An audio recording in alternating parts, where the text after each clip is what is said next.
L-Unjoni Ewropea laqqet lill-mexxija tas-27 stat membru għal laqgħa informali ta' ġurnata b'tema waħda, id-difiża u s-sigurtà.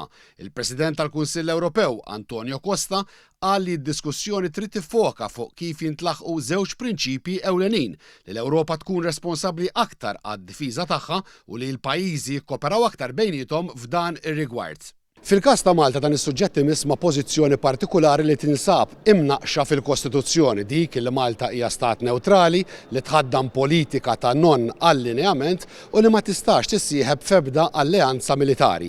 F'dan l-isfond staqsejt lill-Prim Ministru eżatt qabel daħal propju għal din il-laqgħa jekk din il-pożizzjoni anke fl-isfond ta' dak li qed jiġru madwarna llum għadix fl-aħjar interess tal-pajjiż. Dr. Abela għaraf li fost il-poplu Malti hemm sentiment qawwi dwar l-importanza li dan l-obbligu kostituzzjonali jibqa' fis-seħħ u bl-istess mod jemmen li l-poplu jifhem ir-realtajiet tal-lum. Fakkar li bil-Kostituzzjoni kif inhi, il-Gvern ingħata pariri mill-Avukat tal-Istat li permettewlu jieħu pożizzjonijiet li filwaqt li jirrispetta dawn l-obbligi ħares fit-tul ukoll is-sigurtà nazzjonali. Il-Prim Ministru esprima x-xewqa li ssir diskussjoni nazzjonali dwar dan b'serjetà u mingħajr populiżmu u bis-sem tal-Oppożizzjoni li għaraf li magħha dwar il-politika internazzjonali hemm ħafna punti ta' qbil.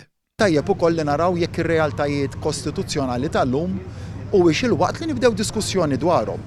Kemm għadhom jgħoddu għar-realtajiet tal-lum il-ġurnata partikolarment b'dak li ġara mill-2022 il-qudiem jekk ikunx hemm diskussjonijiet illi jrieħduna l-qudiem dwar jekk il-Kostituzzjoni kif hija llum taqdix biżżejjed il-neċessitajiet tad-difiża ta' pajjiżna u fil-realtajiet tal-lum, però naħseb tkun diskussjoni interessanti li nixtieq ukoll nieħu l-qudiem mal-poplu tagħna.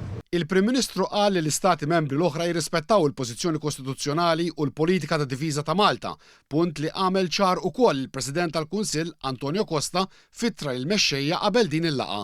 Ma' TVM News, Dr. Abela stqar li huwa grat u kburi ħafna b'ħidmet il-Forzi Armati ta' Malta, speċjalment fil-qasam tal-immigrazzjoni irregolari.